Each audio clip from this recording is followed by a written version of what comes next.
Thinking about waiting to buy a home until interest rates drop? Well, you're not alone. There's a lot of buyers that feel the same way right now.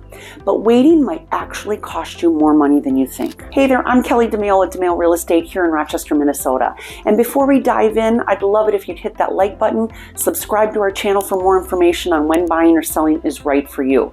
Now let's break it down. I hear this all the time. We're just going to wait until rates come down a little bit. Well, it sounds smart, but there's so much more that you need to know. Home prices are still rising. So right now, in most parts of the country and here in Rochester, Minnesota, home prices are still going up. In fact, homes have appreciated about 5 to 7% over the past year. So if you wait 6 months to a year, you could be paying $15,000 to $20,000 or even more for the same house, even if the interest rates drop a little bit. Lower rates equal more competition as well. So when rates do drop, there's a lot more buyers that are going to jump back into the market. And that means bidding wars, higher prices, and more stress. You could end up paying more for the house and competing with about 5 to 10 other buyers. And if you're renting right now, waiting can even hurt you more because every rent check you write is money you never get back. And rents have been on the rise too, actually up about 6% in many cities just this past year.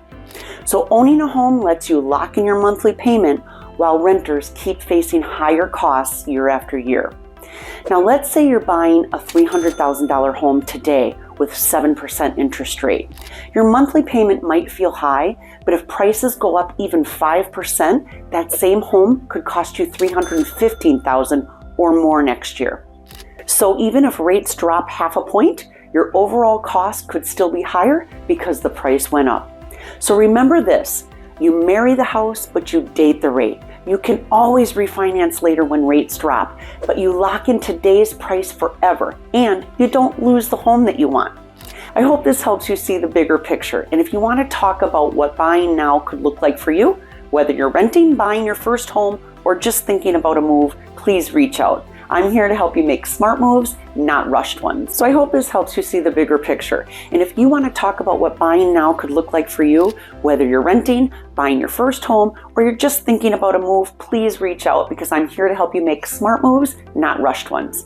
Remember, hit that like button, subscribe for more real estate tips, and please drop a comment if you have any questions about the market. I'm Kelly Domaille with Domaille Real Estate at eXp Realty. Thanks for watching, and I'll see you guys in the next video.